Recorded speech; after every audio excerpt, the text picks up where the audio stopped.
Single dad. Michael just wanted to make his daughter's day with a few dollar store flowers. He never imagined the florist behind the counter was a lonely heiress searching for someone real. Before we dive in, hit that subscribe button and drop a comment. Where in the world are you watching from? The morning began the way most did for Michael Turner, half a step behind and already out of breath. The aroma of burnt toast drifted through the cramped kitchen as he shuffled across the linoleum floor in mismatched socks, flipping eggs with one hand and packing a peanut butter sandwich with the other. The house was small, 2 bedrooms, a leaky faucet, and a furnace that groaned like an old man in winter, but it held what mattered most, his 7-year-old daughter, Lily. She sat at the table, swinging her legs under her chair, her backpack twice the size of her. Her blonde curls stuck out in a dozen directions, and she had a smear of jelly on her cheek that she hadn't noticed yet. "Daddy, do we have time to look at my book report before school?" Michael paused mid-swipe with a dish rag, glanced at the clock, 7:43 a.m., then at her hopeful face.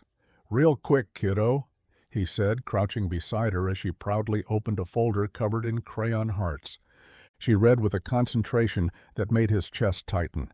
Her tiny finger followed each word carefully, and Michael didn't miss the way she glanced at him every few seconds, checking for approval. When she finished, he tapped the edge of the paper. "You crushed it, Lily Bean. Your teacher's gonna love this." Her grin lit up the whole room. By the time they tumbled out the door, Michael's coffee was cold and the frost had iced over the windshield. He scraped it with a spatula. His ice scraper had snapped 2 winters ago, and loaded Lily into the back seat of their battered sedan. The heater coughed to life as he backed down the driveway, one hand on the wheel, the other gripping a granola bar. Traffic was heavier than usual. The radio spat out static between country songs and weather warnings. Michael's mind buzzed with bills, unpaid, and spark plugs that still needed ordering at the shop. But when he glanced in the rearview mirror and saw Lily mouthing the words to her favorite song, he allowed himself a breath. Somehow, some way, they were making it. And for now, that had to be enough. It wasn't until Michael pulled up to the curb outside Lily's school that she leaned forward from the back seat, her voice small but urgent. "Daddy, did you get the thing?" Michael blinked, still half awake and running through the day's mental checklist. Oil change at 9, brake job by lunch, pick up Lily at 3:15. "What thing?" he asked, turning slightly in his seat. She clutched her backpack straps like they were life preservers. "The gift for Favorite Person Day. We were supposed to bring something for them." His stomach dropped. Favorite Person Day. It had been circled on the calendar. Lily had reminded him twice, drawn him a heart-covered note, even put it on the fridge. And still, he'd forgotten. Between the late nights at the shop and the busted water heater last week, the days had blurred into one long stretch of survival. Lily didn't say anything else, but her eyes dropped to her lap. That did more damage to Michael than any scolding ever could. "Stay right there," he said, throwing the car into park. "I'll be back in 5. He bolted across the street, dodging traffic, and half-sprinted toward the corner gas station. The aisles smelled like stale popcorn and motor oil. He scanned the shelves, candy bars, energy drinks, plastic-wrapped roses with price tags far above their worth. He hesitated only a second before grabbing a small bouquet of daisies and lavender that looked slightly wilted, but still colorful. They weren't perfect, but they were honest, like her. At the register, he emptied the last of the tip money from his wallet and watched the cashier wrap the bouquet in brown paper. Back at the car, he opened the door and held the flowers out to Lily like they were made of gold. "For your favorite person," he said, trying to sound light. Her eyes widened. "You remembered?" He nodded. "Course I did. Just had to keep it a surprise." She beamed and hugged the flowers to her chest, the disappointment gone as quickly as it came. As she stepped out of the car and into the schoolyard crowd, Michael leaned back in his seat, heart still racing, and watched her disappear inside with her bouquet. He might not have had much, but today he gave her everything he could. Michael hadn't planned on stopping. The dashboard clock was blinking 7:58. The shop opened at 8, and he was already late for a transmission job that was supposed to be done yesterday. But as he cruised down Maple Street, something caught his eye. An old storefront with a fresh coat of pale green paint and a wooden sign swinging gently above the door. Heart and Stem. The windows were fogged from the morning chill, but he could make out rows of flowers inside, bathed in golden light. It wasn't flashy. It didn't scream money. But something about it felt peaceful, like it belonged to a slower kind of world, one that hadn't gotten the memo about rush hours and overdue invoices. Michael hesitated, hand hovering over the blinker. Then he made a sharp turn and pulled up along the curb. The bell above the door chimed softly as he stepped in. The warmth hit him first, then the scent. Fresh roses, eucalyptus, something citrusy and clean. Buckets of blooms lined the rustic wood shelves, sunflowers, tulips, and little sprigs of baby's breath bundled with twine. A small radio hummed in the background, playing a jazz tune that sounded like it belonged in a black-and-white movie. "Be right with you?" a voice called from the back. He turned, expecting someone older, maybe the kind of woman who wore gloves to church and clipped coupons out of habit.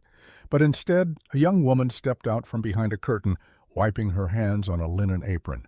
She was maybe early 30s, with dark hair pulled into a loose braid, and soft features framed by tired eyes.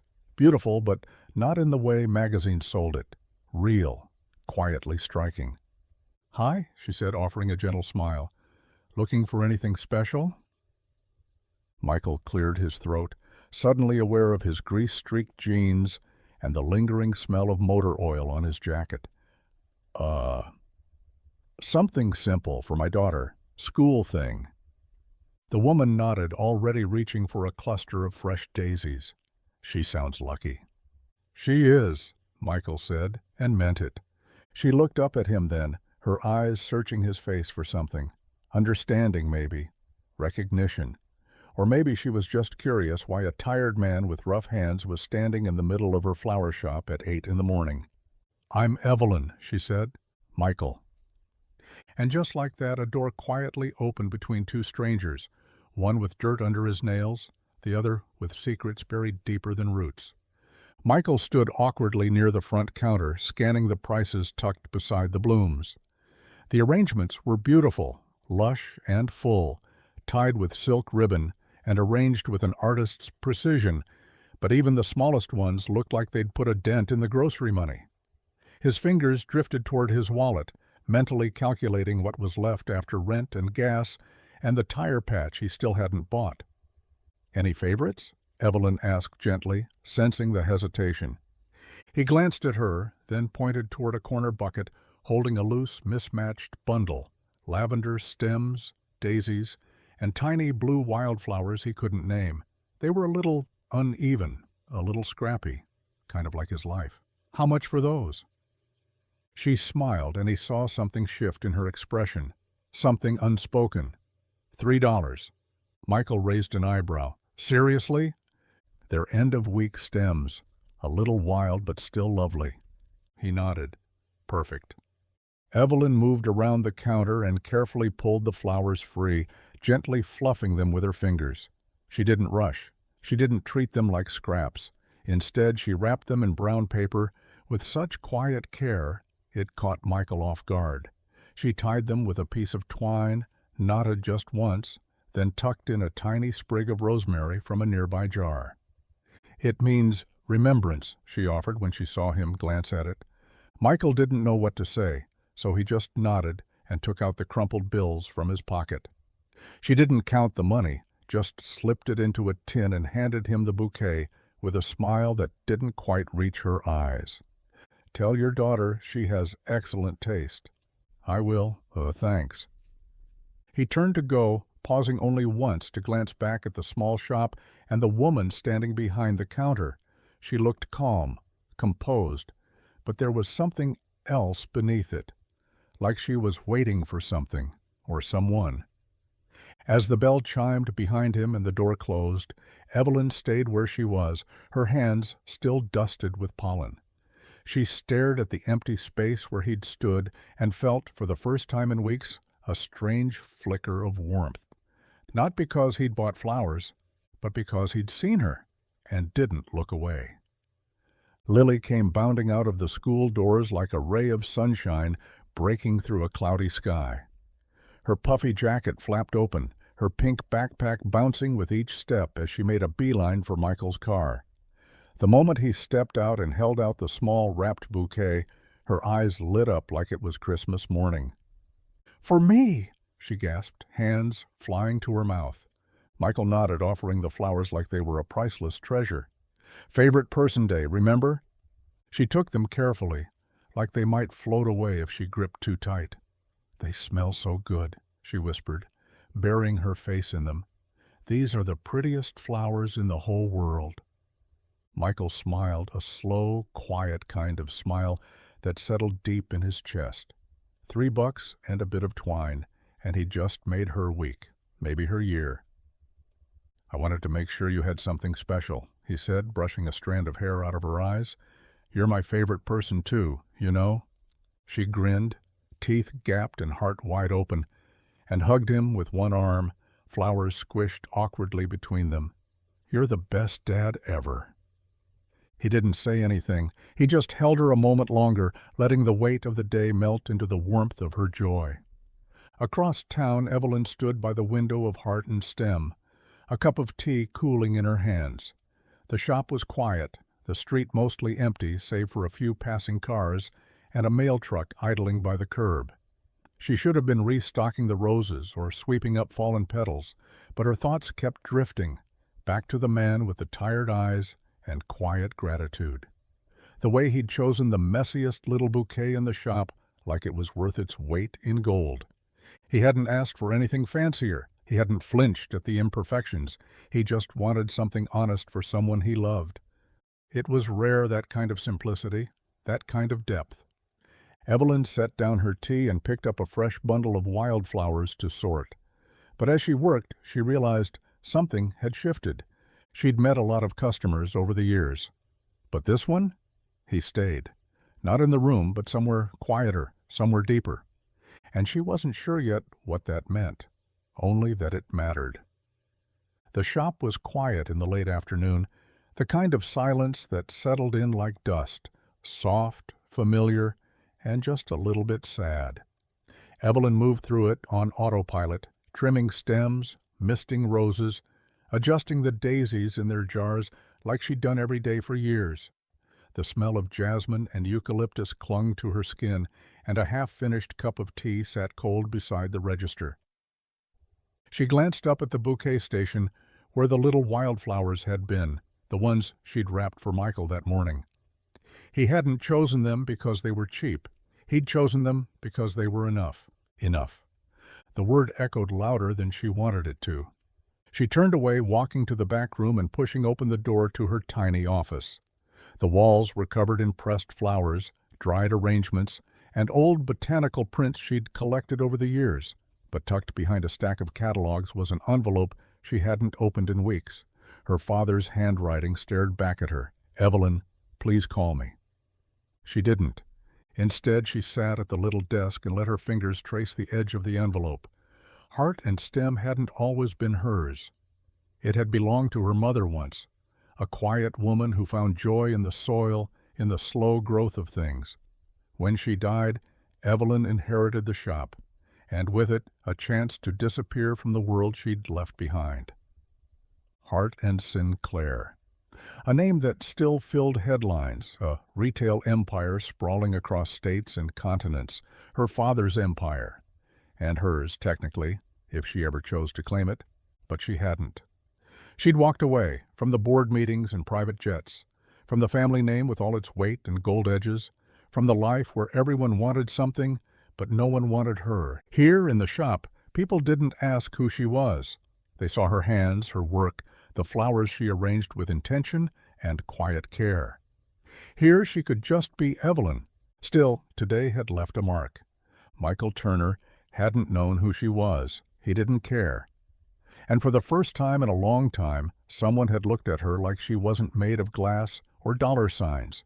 He'd seen a florist, not an heiress, and somehow that mattered more than anything else. The wind had shifted by midweek, trading the crisp bite of early spring for something gentler, something that carried the scent of budding trees and thawing soil.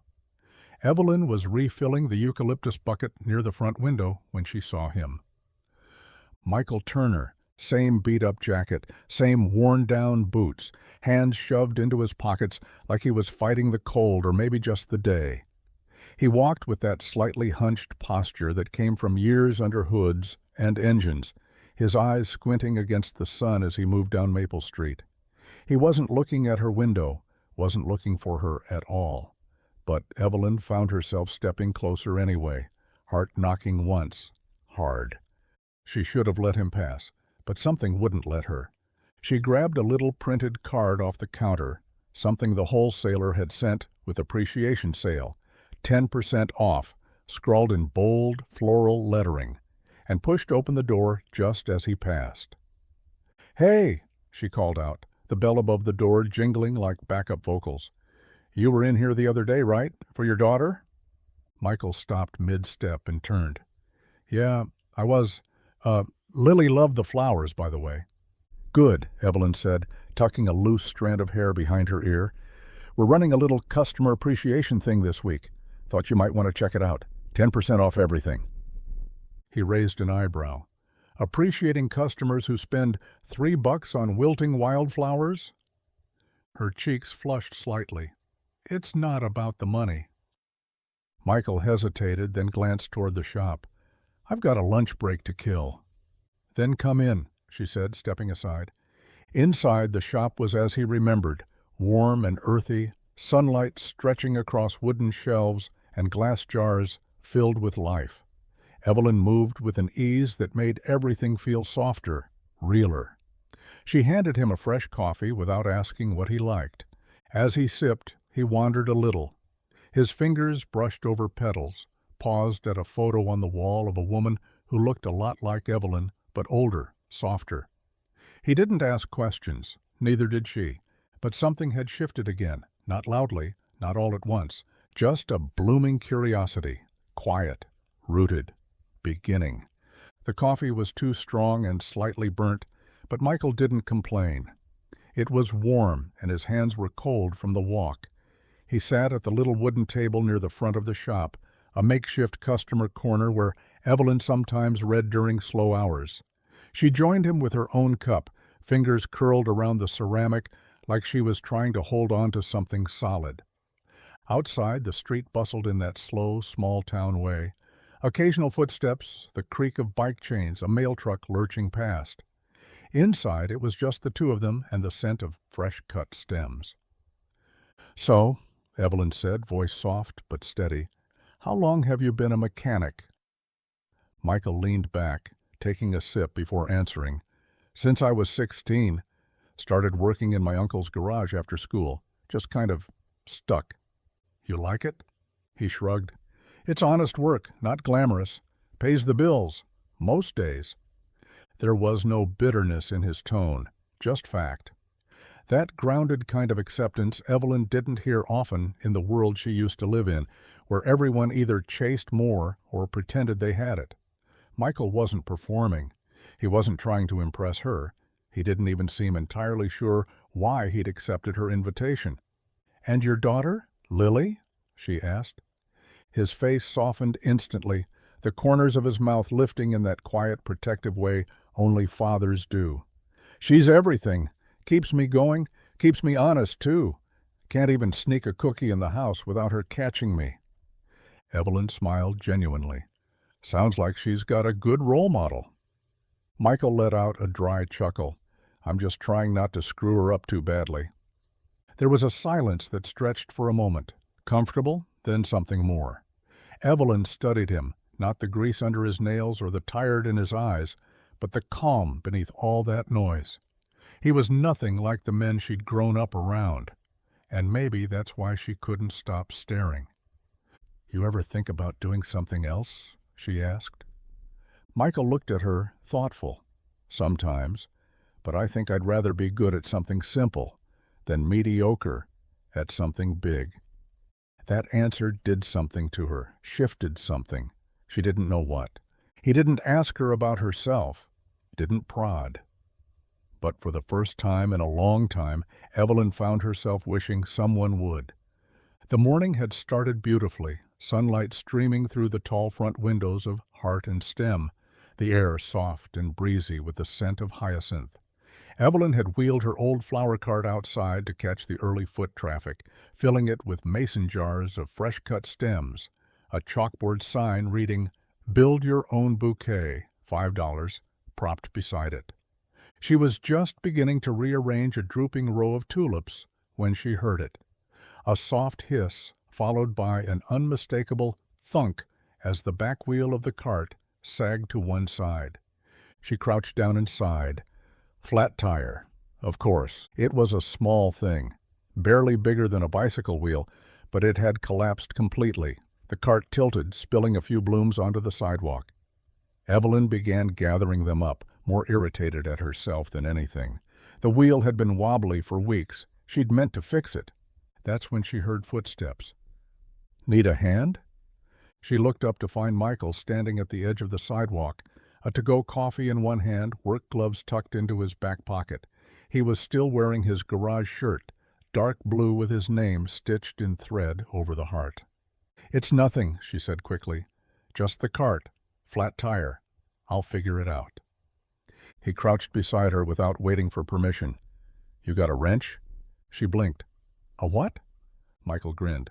"I'll take that as a no." He gently tipped the cart back to inspect the wheel. "Rubber's cracked right through. Looks like it's been begging for mercy a while now." Evelyn huffed, brushing her hair out of her face. "It's on my list, just not very high up." Michael said nothing for a moment, just pulled a small multi-tool from his pocket and went to work, hands moving with quiet precision. He didn't grumble or rush. He handled the little wheel like it mattered. And Evelyn watched him, watched how focused he became, how he wiped the dirt off the rim with the edge of his shirt, how he tested the axle twice to be sure it wouldn't wobble.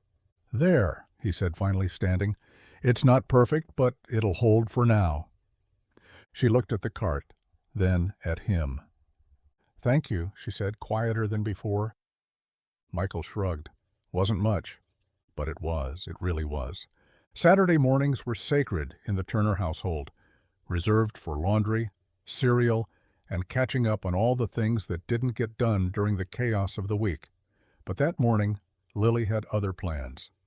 "I want to go see the flower lady," she announced over her bowl of fruity pebbles, chin propped in her hands. Michael sipped his coffee, still half asleep. "The flower lady?" "Yeah, from Favorite Person Day, remember?" she said, like he was the one behind on details. "She was nice, and her shop smelled like magic." Michael chuckled, setting his mug down. "Kiddo, I'm sure she's busy today." "She liked me," Lily insisted, climbing down from her chair with dramatic flair. "She said I had good taste." Michael rubbed a hand over his face. He had a leaky faucet to fix, a check engine light blinking at him from their car, and only a half-tank of gas to stretch till payday. But Lily's eyes were already shining with the possibility of it all, and somewhere behind that stubbornness was a kid who didn't ask for much. "Okay," he said. "One visit, but no more than 20 minutes." The shop looked even brighter than Michael remembered, sunlight spilling through the windows like it had missed the place and was glad to be home again. Evelyn was arranging lilies when the bell chimed. She turned, and the surprise in her eyes was immediate but not unwelcome.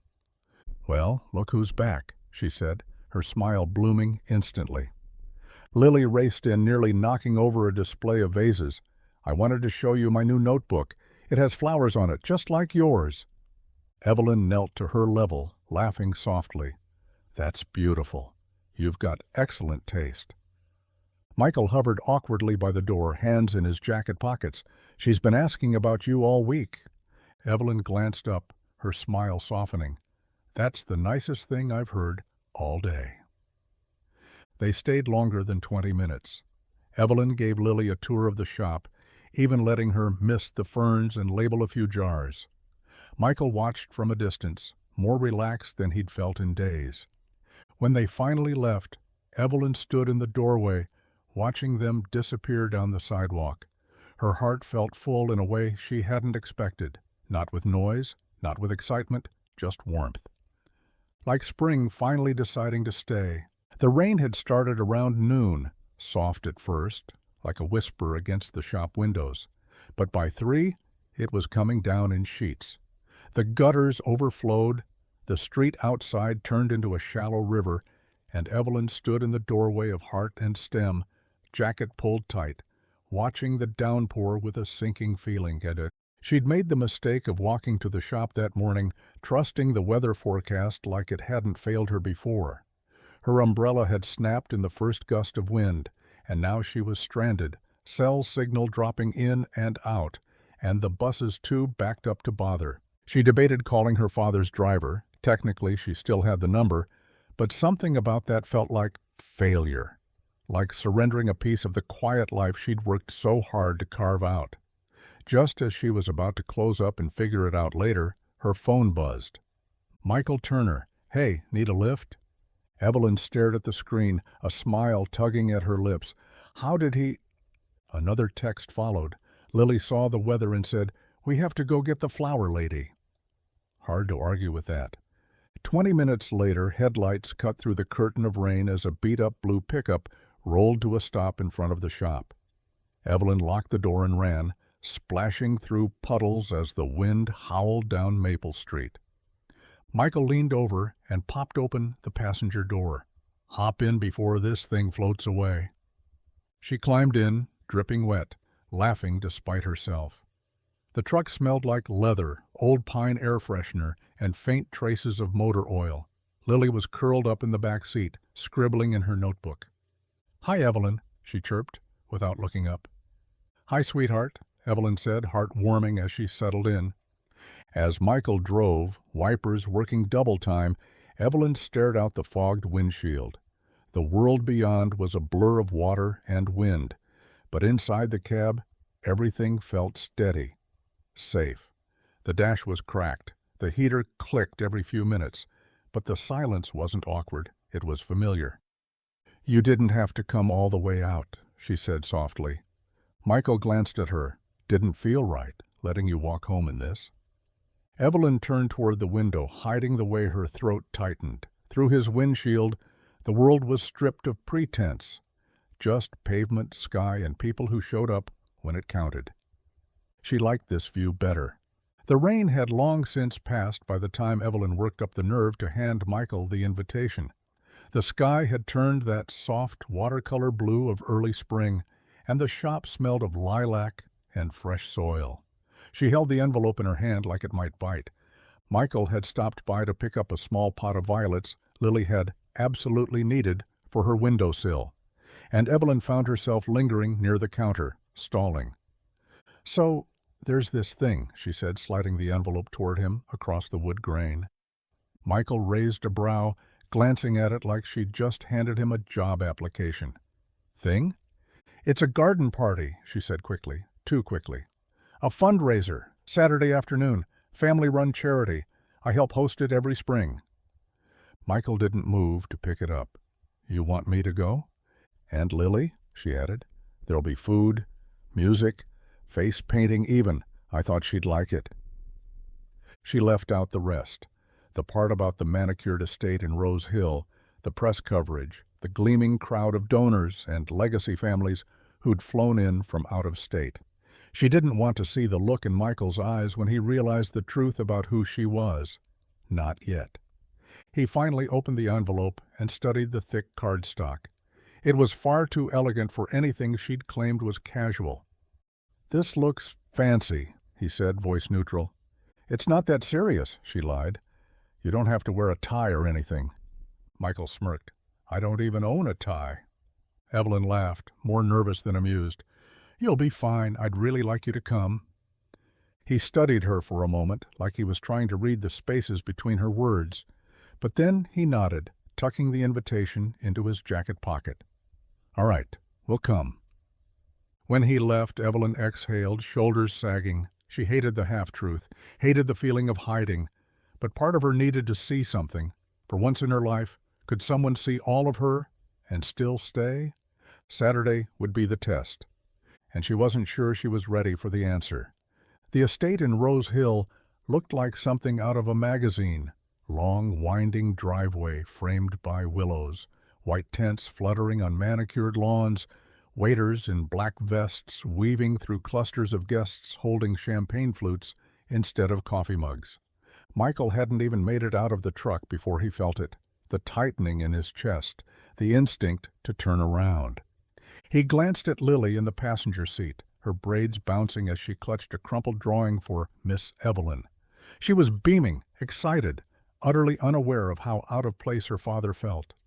Evelyn met them near the entrance, radiant in a pale green dress that made her look like she belonged to the gardens themselves. But her smile faltered the second she saw Michael's eyes.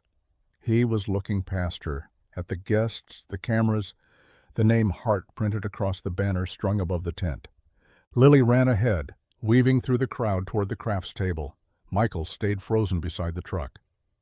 "You didn't say it was this kind of party," he said, voice low but sharp around the edges. Evelyn stepped closer, hands clasped in front of her. "I didn't know how to explain it.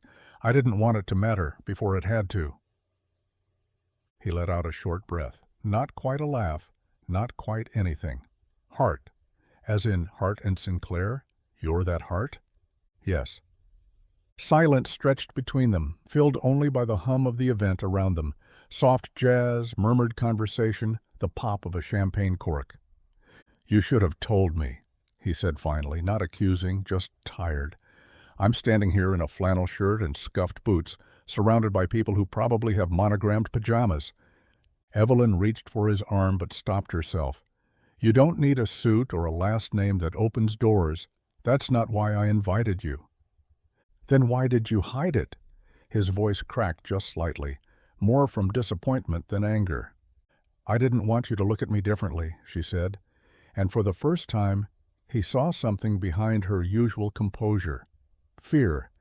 Michael looked past her to where Lily laughed over watercolor paints, completely at ease in a place he'd never fit. "I guess I already am," he said, and walked away toward his daughter, leaving Evelyn standing among the roses she once thought could hide everything. But secrets, like flowers, always find their way into the light. The drive home was quiet. Lily, half asleep in the back seat, cradled her paper plate of half-eaten cookies and finger-painted art like treasure. Michael kept his eyes on the road, knuckles white on the steering wheel. He hadn't said much since they left the Hart estate, just a clipped "ready to go" and a polite thank you to a valet who looked at his truck like it might leave oil stains on the gravel. Evelyn had tried to catch his eye as they left, but Michael hadn't looked back. Now, as the highway unspooled in front of him, his mind was a churn of confusion and something dangerously close to hurt. He wasn't angry that Evelyn came from money. He didn't care about estates or last names. What bothered him was that she hadn't told him, had let him stand there like some scruffy stranger among the elite, clueless and underdressed, while she mingled with people who spoke in hedge funds and brand names. She hadn't trusted him. By the time he pulled into the driveway, Lily was asleep, head tipped against the window, bouquet of wildflowers for Evelyn still clutched in her lap. He didn't know what to do with that. Back at Heart and Stem, Evelyn sat behind the counter long after closing, the open sign turned inward, the lights dimmed. The quiet wrapped around her like a cold shawl. A vase on the counter held the same wildflowers she'd set aside that morning, now beginning to wilt at the edges. She kept replaying the look on Michael's face when he'd pieced it all together, how quickly his openness had turned into something guarded, distant, and how much it stung. But she couldn't blame him. People had loved her name for years.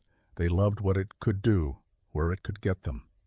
Evelyn Hart opened doors, paid for dinners, looked polished in the press. But rarely, so rarely did anyone want Evelyn. Just Evelyn, quiet, stubborn, unsure of herself, tired of pretending. Michael had been different, or maybe she'd just hoped he would be.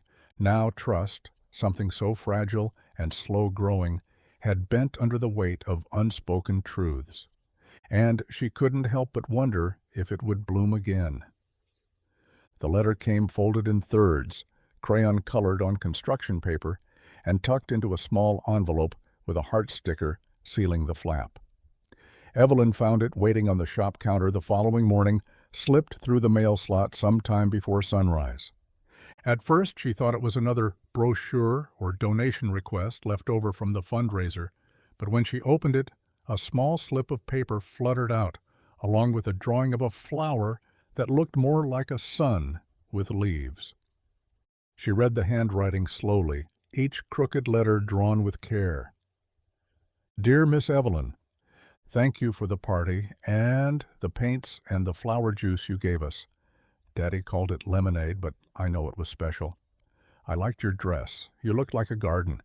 I'm sorry my daddy got quiet. He does that when he's nervous. But he said you are really nice, and I think he still likes you. He just doesn't think he belongs in fancy places. But I think you're like our flower lady no matter what. I hope you come back. From your friend, Lily Turner. Evelyn didn't realize she was crying until the ink on the page blurred slightly where her thumb touched the corner. She read the note again, slower this time, catching every sweet misspelling, every pure thought. Lily had written what no adult could say without complication, without weight, just the truth, offered freely. You're like our flower lady no matter what. The line nestled deep in Evelyn's chest, warm and unshakable. Because that's all she'd ever wanted, to be seen for who she was, not the name attached to her birth certificate, not the legacy she never asked for, just the woman who wrapped wildflowers with twine and made lemonade that tasted like summer. She looked around the shop, quiet in the morning light, the petals just beginning to open. Everything felt still, peaceful. But the letter in her hand sparked something. Not everything was broken, not yet. Because maybe trust, like a garden, didn't bloom overnight. Maybe it started small, just a child's letter, a handful of words. And maybe that was enough to start growing again. The sun hung low in the sky, casting long golden streaks across the cracked pavement as Evelyn stepped out of her car and into the scent of grease, rubber, and exhaust. Turner's auto sat at the edge of town, unassuming and worn, like everything here, functional and unbothered by appearances. The bell above the office door jingled weakly as she walked in, but no one looked up right away. She wore jeans and a plain sweater, no makeup, hair pulled back in a messy knot, no designer handbag, no carefully rehearsed version of herself, just Evelyn. Michael was under a rusted-out Dodge, his legs jutting out as the impact wrench clattered rhythmically. She hesitated, unsure for the first time in a long while, then cleared her throat gently. He rolled out from under the car, blinking against the light. When he saw her, he didn't say anything at first, just sat up, wiping his hands on a rag, a faint wariness in his eyes. I didn't come here to fix anything, she said softly. Unless you count us. Michael stood, brushing off his hands, his expression unreadable. Didn't expect to see you here. I got Lily's letter, she said. It reminded me who I was trying to be, and who I didn't want to lose. He leaned against the tool bench, arms crossed. You lied, Evelyn. I didn't lie, she said quickly. I just didn't tell you everything, because I liked how you saw me when you didn't know. He looked away, then back again. And who are you now? She swallowed. Still the woman who owns a flower shop. Still the one who wraps wildflowers like they're precious. Still the one who sat in your truck during the rain and didn't want the ride to end. I'm not the last name, not the headlines, not the money. Michael studied her, eyes softer now. You know what threw me? It wasn't the party. It was wondering if I ever fit in your world. You don't have to, she said. I don't even want to live in that world anymore. They stood there for a long moment, just breathing in the scent of oil and honesty. No masks, no performances. Can I take you to coffee? She asked. Michael nodded. Yeah, I think I'd like that. And just like that, the space between them started to shrink. Not completely, not instantly, but enough. It was just past noon when the black town car pulled up in front of Heart and Stem, its glossy finish glaring against the soft pastel charm of the flower shop. Evelyn looked up from trimming a bouquet of coral peonies, her breath catching the moment she recognized the sleek silhouette stepping onto the sidewalk. Her father. Charles Hart never arrived unannounced, not without a reason, and never without an agenda. He stepped inside, the door chime sounding absurdly delicate against the sharpness of his presence. Dressed in a tailored charcoal suit, tie perfectly knotted, he looked out of place among the sunlit petals and mason jars. He took it all in with a single sweep of his gaze, distaste barely hidden beneath a professional smile. "Evelyn," he said, voice clipped, "you look rustic." "Dad," she replied, standing straighter, not bothering to hide the edge in her tone. "To what do I owe the intrusion?" He didn't flinch. "I thought we should talk. In person." "About?" He gestured vaguely to the flowers around them. "This performance. This phase." Evelyn clenched her jaw. "It's not a phase. It's my life." "No," he said, stepping closer, lowering his voice. "Our name is your life, and you're wasting it on wildflowers and wooden counters. Do you even remember the Hart and Sinclair board seat that's waiting for you?" "I never wanted it." "You were born for it." Evelyn turned her back to him, fussing with a half-made bouquet, needing something to hold. "I was born into it, not for it." Charles sighed like a man who'd grown tired of repeating himself. "This man you've been seen with, Turner? A mechanic? Is that really what you want for your future?" She froze, slowly turned. "He's kind and honest, and he doesn't want anything from me. That's more than I can say for most people I've known." "You're risking everything," he warned. "Your stake, your name." "I'm not ashamed to lose what never made me happy." For a moment silence hung like fog between them. Then Charles straightened, buttoned his jacket. "You'll regret this," he said, cool and certain, and walked out the door as if the conversation had been business, nothing more. But Evelyn stood rooted in place, her hands trembling slightly over the stems. Because for once, she wasn't afraid of losing everything. She was afraid of finally choosing herself. Michael hadn't meant to stop by the shop. He'd been running errands on his lunch break, picking up brake pads, grabbing a sandwich, and something about the way the light hit Hart and Stem as he passed made him slow down. He thought maybe he'd pop in, see if Evelyn was free for 5 minutes, maybe invite her and Lily out for ice cream later. But as he rounded the corner, he froze. Through the front window, he saw her. Evelyn.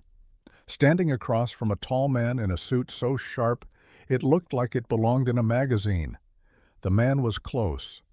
Too close. Hands tucked neatly into his pockets, expression calm but firm, like he was delivering instructions he expected to be followed. Evelyn's face was hard to read, caught between tension and restraint. She wasn't smiling. Still, Michael didn't move. He watched as the man leaned in slightly, speaking low. Evelyn didn't interrupt. She just stood there, quiet and still, like someone waiting for the storm to pass. Then the man straightened, buttoned his jacket with practiced elegance, and walked out the door. Michael ducked behind a parked car, heart thudding like a fool. He felt ridiculous, but not enough to face her, not with that image seared into his mind.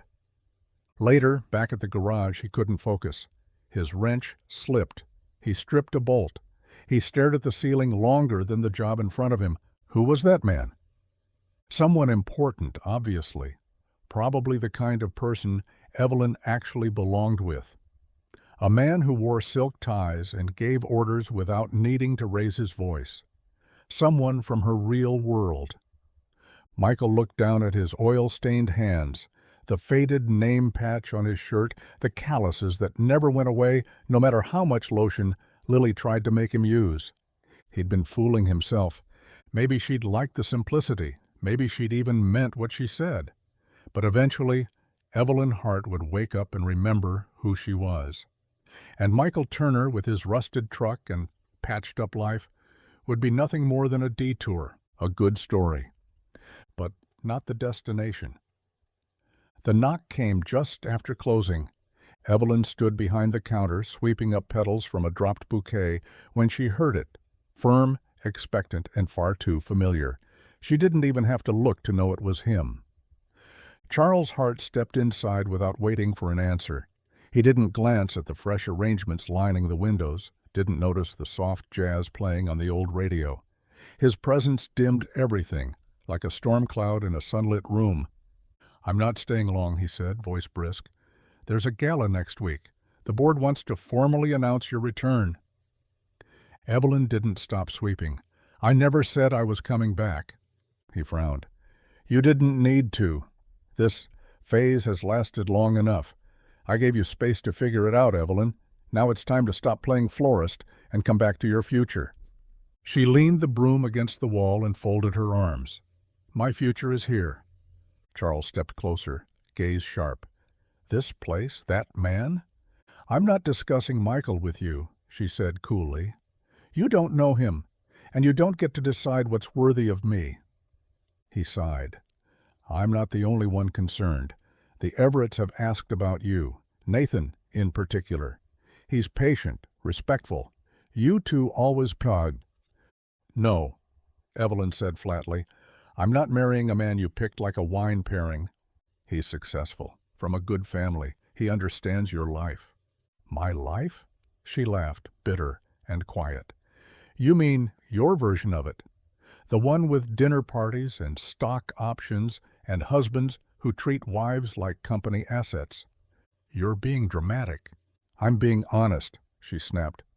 "I've spent years walking around in shoes that didn't fit, smiling for pictures I didn't want to be in. I finally found something real, something I built with my own two hands, and you expect me to throw it away for a press release?"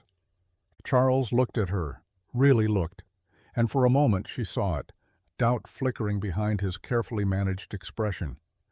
"I'm not going back," she said, her voice soft but certain. "Not to the boardroom, not to the ballrooms, not to Nathan. You can keep all of it." She stepped forward and opened the door. "But you don't get to keep me."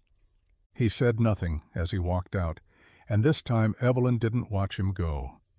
She had flowers to water and a life to claim. The call came just after noon. Evelyn had just finished tying off a bouquet for a birthday order when her phone buzzed, a number she didn't recognize flashing on the screen. She almost let it go to voicemail, almost, but something in her chest tugged.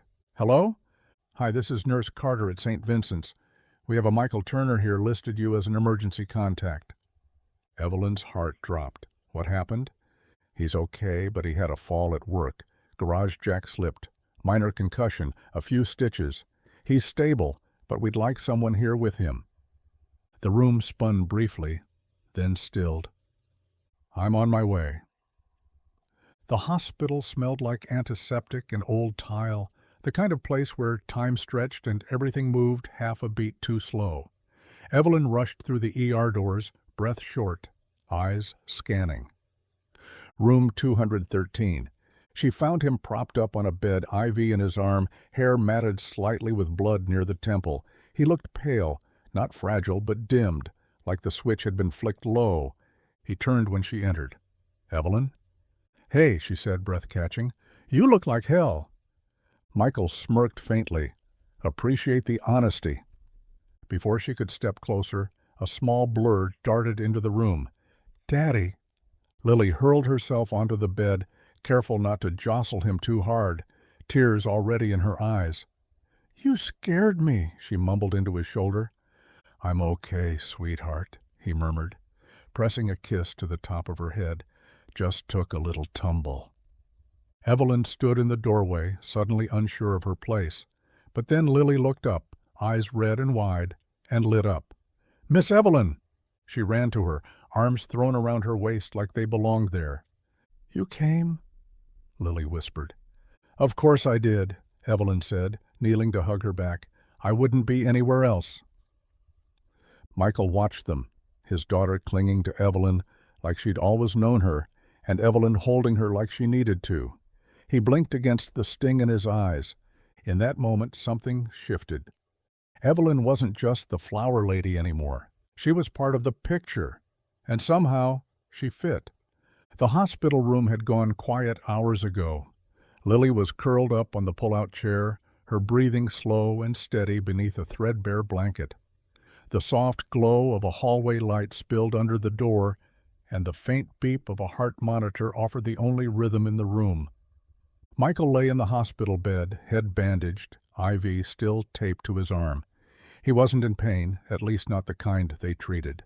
He stared at the ceiling, tired but not sleepy, his thoughts a knotted mess of doubt, relief, and something softer he hadn't let himself name yet. Across the room, Evelyn sat in the chair beside him, legs tucked up, hands wrapped around a cup of hospital coffee. She hadn't left since she arrived, not once. "I used to hate places like this," she said suddenly, her voice just above a whisper. Michael turned his head slightly, watching her in the dim light. "Hospitals?" "No," she said, quiet, stillness. When I was a kid, everything was fast. Schedules, appearances, obligations. Silence wasn't peaceful. It was pressure." He didn't speak, just listened. She needed that more than answers. "I was 12 the first time they made me sit at a board meeting," she said. 14 when I started wearing dresses picked by someone else's assistant. 16 when they told me who I'd marry, eventually, because it made sense on paper. Michael's jaw clenched faintly. "That's not a life, that's a script." She smiled sadly.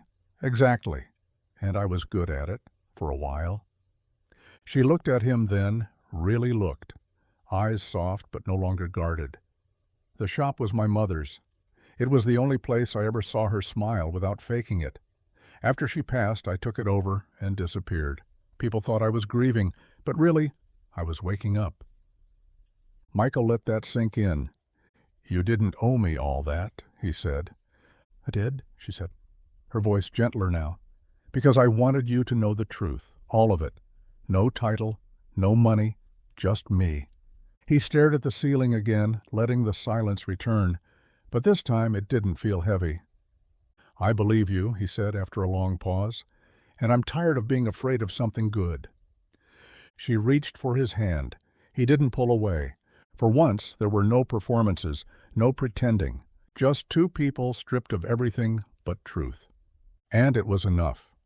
The night air was cool, the kind that slipped under your collar and made you grateful for every layer.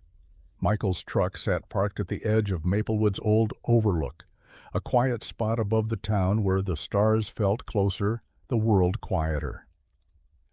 The headlights were off, the engine silent, and the bed of the truck was lined with two folded blankets, a cooler, and a pair of mismatched lawn chairs for good measure. Evelyn climbed in first, laughing softly as the metal creaked beneath her. "This is surprisingly comfortable." Michael handed her a thermos.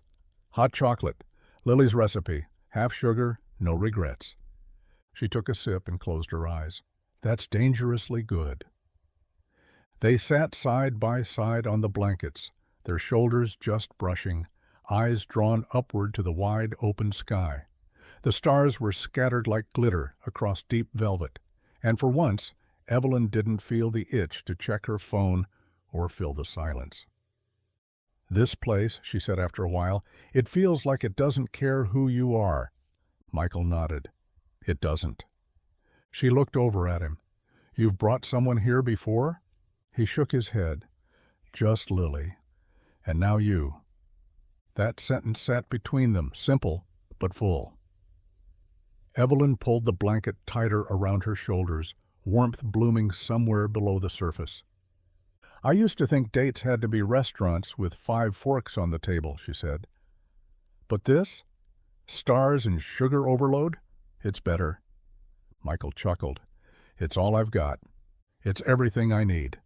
The quiet settled again, but this time it was laced with something new, ease. They talked for hours, about old memories and missed chances, about Evelyn's favorite flowers and Michael's worst car repairs. No pressure, no pretending. At one point he looked at her, really looked, barefaced, hair windswept, smiling in the dark like she belonged there, and he reached out, gently brushing a strand from her cheek. "I like you like this," he said. She leaned in, resting her head on his shoulder. "This is who I am." And under a sky full of stars, without fanfare or fuss, Rich finally met Real. And they fit. It started with a photograph, one grainy image snapped from across the overlook, probably by someone with a long lens and too much time. Evelyn and Michael, sitting in the back of his truck, her head on his shoulder, a blanket around them, peaceful, quiet, intimate. By morning, it wasn't. Michael woke to his phone buzzing nonstop, calls, texts, a voicemail from a guy he hadn't heard from since high school. At first, he thought someone had died. Then he saw the headline on the screen. "Heiress in hometown romance, Evelyn Hart's mystery man revealed." The article was worse than the headline. Photos of him pumping gas, carrying Lily on his shoulders, walking into the flower shop in his stained work shirt. Words like blue-collar mechanic and small-town flame were sprinkled between speculative paragraphs and unnamed sources. By 10 a.m., the garage phone had rung 5 times with reporters asking for comment. By noon, his boss had called him into the office. "Not saying you did anything wrong," the man said, eyes flicking to the printout on the desk. "But this kinda attention? It's a distraction." Michael left early, head spinning. Across town, Evelyn was already trying to put out the fire.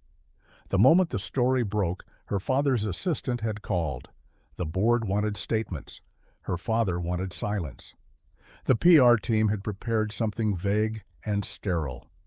"Miss Hart is focusing on her business and her privacy at this time." She deleted it. Instead, she drove straight to the shop, heart pounding, unsure of what version of Michael she'd find waiting for her.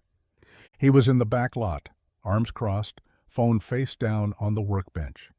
"You okay?" she asked gently. He didn't look at her right away. "They took pictures of Lily." Her stomach dropped. "I didn't think this would touch her," he said, voice tight. "I didn't think you would." Evelyn stepped closer. "I didn't know either, but I'm not letting them rewrite this." Michael finally met her eyes, stormy and hurt. They already did. And for the first time since she'd walked into his life, Evelyn wasn't sure how to fix what had been broken without ever meaning to. The small-town silence had never felt so loud. Maplewood was the kind of place where everyone knew your name, your habits, and whether your front porch light had gone out for more than a day. It was friendly, familiar, until it wasn't. Until you became the headline. By Monday, the whispers started. In the grocery store aisle, at the gas station, behind the service desk at the post office. Not cruel, not exactly, but loud enough for Michael to hear. "Did you see the photos? She could have picked anyone. Why him? Must be nice to be discovered while changing someone's oil." He kept his head down at the garage, hands busier than usual, avoiding eye contact when customers brought up the news with forced smiles. He could feel it in their tone, the assumption that this would pass, that he would pass. Once the novelty wore off and Evelyn returned to the life she really belonged to. He started eating lunch in the truck again. Meanwhile, Evelyn walked through town like she had nothing to hide, shoulders back, eyes steady. She visited the bakery, the library. She returned to Heart and STEM like it was any other week, but Michael knew it wasn't. She noticed, too. "You're pulling away," she said one evening, standing on his front porch as Lily colored just inside. "You barely look at me." "I'm looking at everything else," he said, not unkindly.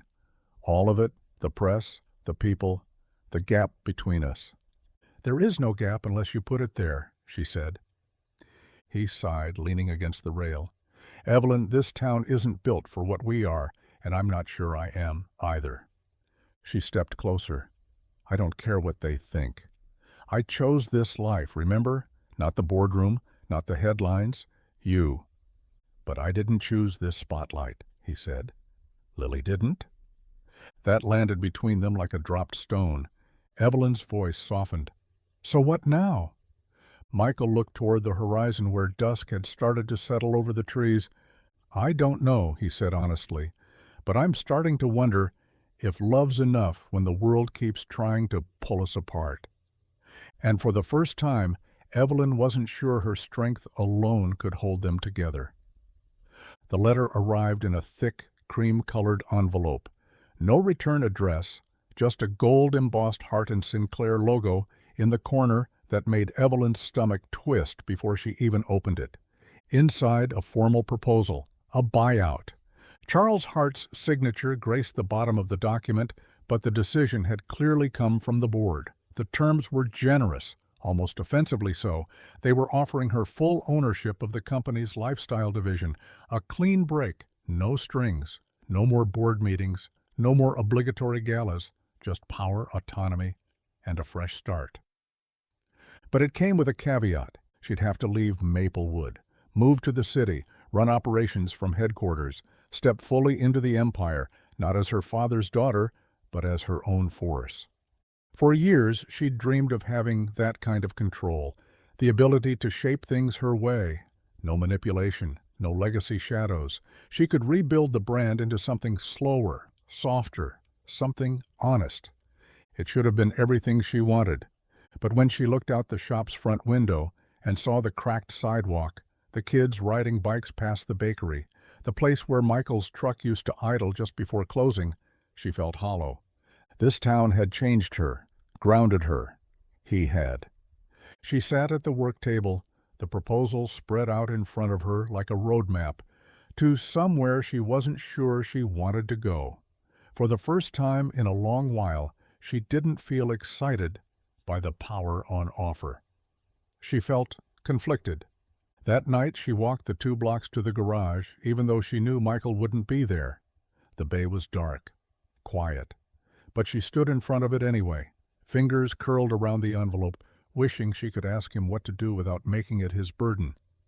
If she took the offer, she could prove to the world and to herself that she wasn't just a name. She could build something lasting, something entirely her own, but it might cost her the one thing she hadn't been trying to build and hadn't expected to find: home. And suddenly the choice didn't feel as clear as it used to. The offer came on a Tuesday morning, slipped in between 2 brake jobs and a busted radiator. Michael had grease on his hands and sweat on his brow when Rick, the garage's owner for the last 22 years, pulled him aside and handed him a folded piece of paper with the word opportunity scribbled in Sharpie across the top. Inside, a job title he hadn't expected. Operations manager, full-time, benefits, a salary big enough to breathe a little, not just survive, but maybe plan. For once. "I'm stepping back next year," Rick said, his voice gruff but steady. "You're the one I trust to keep this place running right." Michael stared at the paper like it might vanish.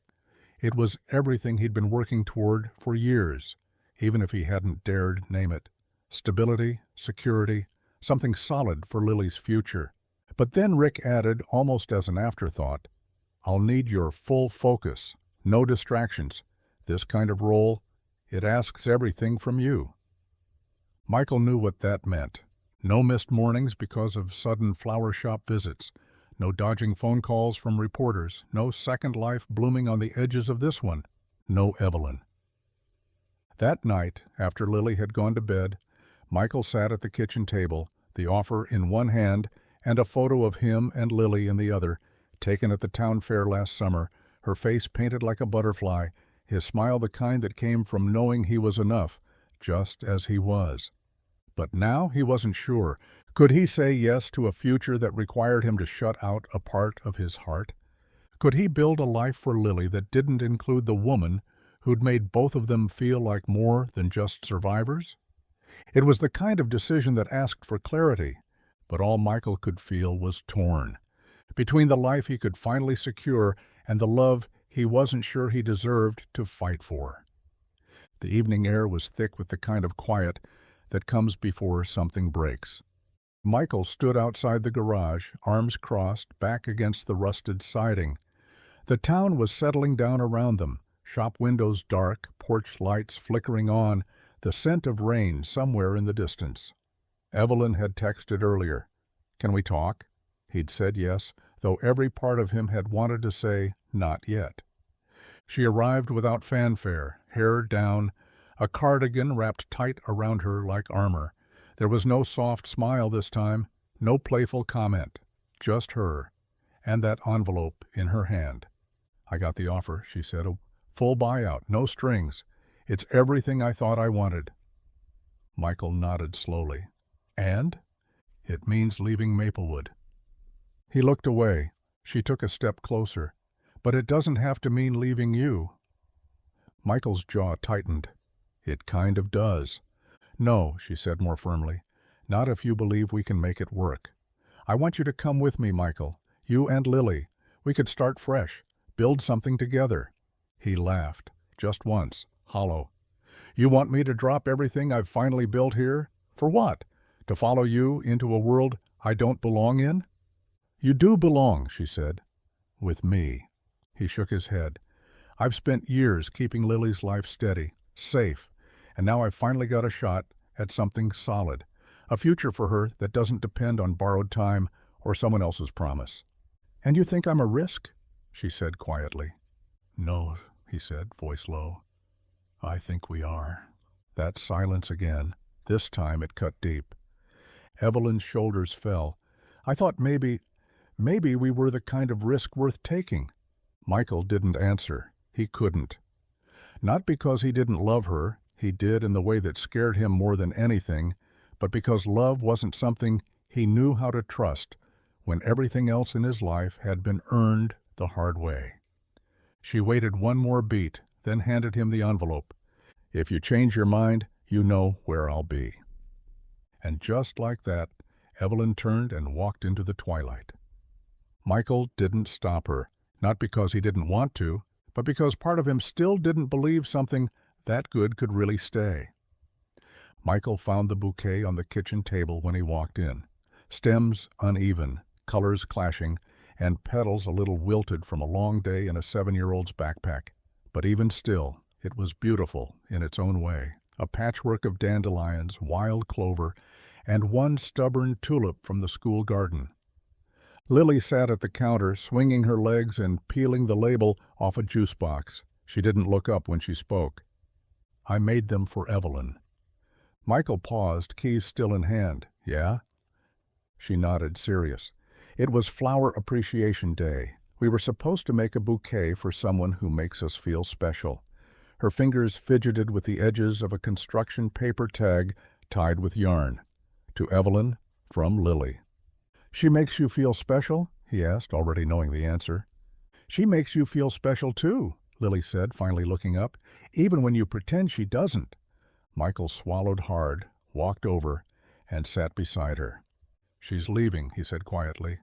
"Might already be gone." Lily furrowed her brow. "Then you better hurry." He let out a long breath, one hand rubbing the back of his neck. "It's not that simple, sweetheart."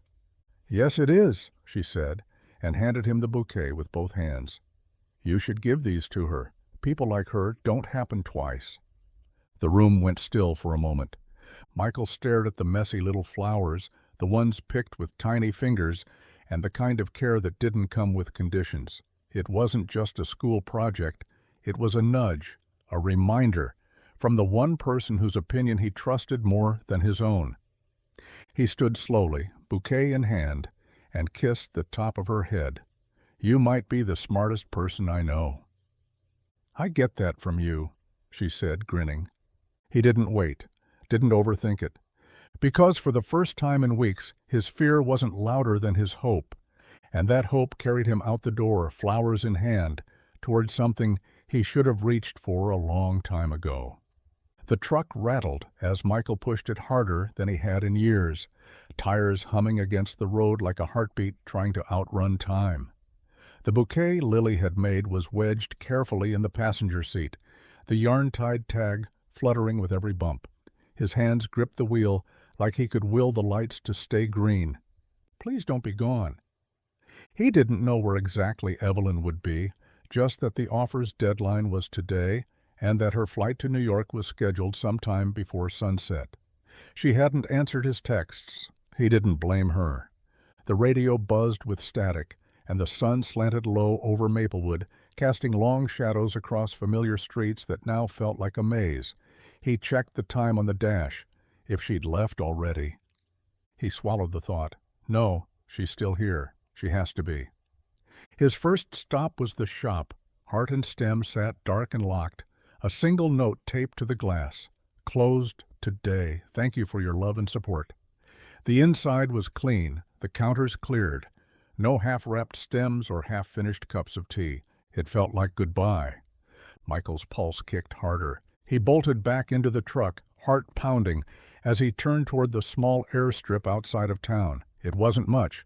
One terminal, 2 gates, and a waiting room that still had vending machines from the 90s, but it was where flights to the city departed every evening. The parking lot was nearly empty when he pulled in, brakes squealing just a little as he cut the engine and jumped out. The bouquet flopped in his grip, petals bending under the rush. He burst into the terminal, scanning the crowd. A family by the vending machine, a businessman on his phone, and then her. Near gate 2, suitcase at her side, boarding pass in hand. She hadn't seen him yet. Michael slowed for a moment, breath caught in his throat. Then he called out, voice cracking with everything he hadn't said. "Evelyn?" She turned. And in that moment, eyes wide, mouth parting in disbelief, he knew he wasn't too late. She didn't board the plane.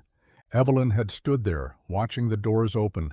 Her boarding group called, and still, her feet hadn't moved. Not when she saw Michael running through the terminal, out of breath and holding a wilted bouquet like it was the most important thing in the world. Not when she saw the look on his face, wide open and terrified. She left the ticket behind. Now, hours later, the sky turning dusky rose, Michael found her where he should have looked first. The greenhouse behind Heart and Stem was old, tucked behind the shop like a secret. It had belonged to Evelyn's mother once, a place full of saplings and forgotten heirlooms, glass panes streaked with time, and there she was, kneeling in the dirt, her hands carefully burying the roots of a tiny marigold, the sleeves of her cardigan pushed up, eyes focused. She didn't look up when he stepped inside, but she spoke. "I knew you'd come here, if you knew me." Michael stood in the doorway, the scent of damp soil and wildflowers surrounding him. He held the bouquet, now slightly crushed from the chase, and stepped closer. "I didn't bring a speech," he said. "I don't have the words for that kind of thing." Evelyn looked up then, meeting his eyes. There was no guard left in her, just quiet and waiting. He held out the bouquet, clumsy, uneven, perfect. "Lily picked these. She said people like you don't happen twice." Her lip trembled, just barely. "I've been scared," he admitted. "Not of you, of this, of letting something matter and not knowing how to keep it. But today I realized something. I've never had control, not really, not over the hard stuff. But I can choose what I show up for." She stood slowly, brushing her hands on her jeans, still silent. Michael stepped closer. "I don't care about where you come from. I care about where we're going." And finally, she closed the space between them, resting her forehead against his, her breath shaky, eyes shining. "No more running?" she whispered. He nodded. "Only forward." In the quiet greenhouse, surrounded by roots and growing things, a promise was planted, messy, imperfect, and real, just like them. The greenhouse became their beginning, not the flash of it, no champagne toasts or grand declarations, just long days with their sleeves rolled up and dirt under their nails, a slow rebuilding, a kind of love that didn't demand attention, only intention. Evelyn didn't take the buyout. She sent the paperwork back unsigned, along with a short note. "My future's already in bloom." Heart and Stem reopened a week later with fresh shelves, a new sign, and one big change, a handmade chalkboard near the door that read, "Flowers grown by little hands." It was the start of something Evelyn had dreamed of for years but never had the courage to build, the Flower Roots program. Local schools, low on funding and often forgotten, would now have small gardens of their own. Evelyn taught the kids how to plant and trim and speak the language of soil. Michael handled the logistics, building raised beds from salvaged wood, creating irrigation systems out of second-hand parts, and showing curious kids how to fix a leaky hose or patch a greenhouse pane. They were a team, the kind that didn't need labels to prove it. She made things bloom. He made things work. Lily, of course, made everything brighter. Some afternoons, Evelyn would catch Michael kneeling beside a group of first graders, patiently explaining the difference between weeds and sprouts, his voice low, his smile soft. She'd fall in love a little more every time. Their lives didn't get simpler, just steadier. There were still bills to pay, engines to fix, and days when nothing bloomed quite right. But there were also late-night dinners in the greenhouse, lit by string lights, Lily's drawings tacked proudly in the shop, and quiet moments when Evelyn would catch Michael looking at her like she was still the most unexpected part of his life. They didn't talk about fate much, but sometimes, when the rain tapped gently on the greenhouse glass and the scent of lavender filled the air, it was clear. Love, like roots, found its way, and they were exactly where they were meant to be.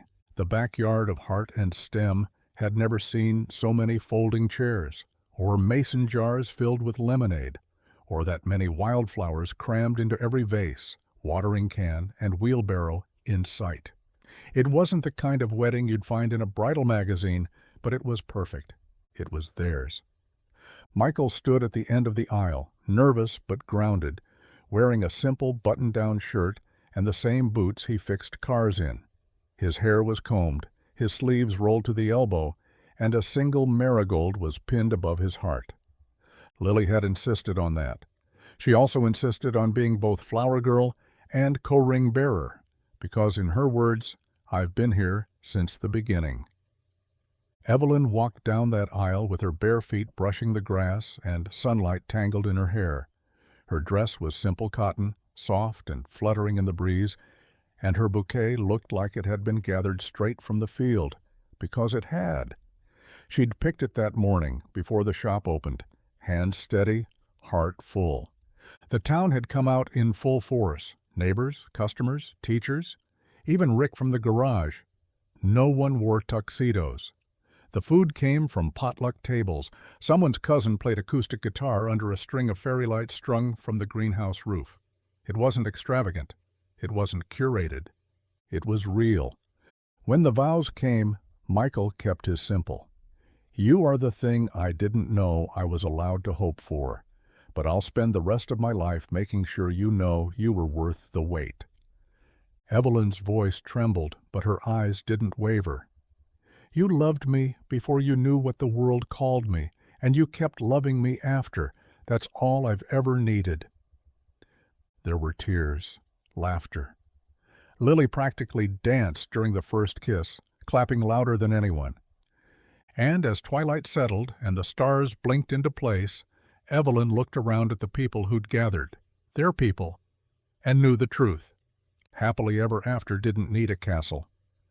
Sometimes it bloomed right behind a flower shop, and it was enough. It was everything.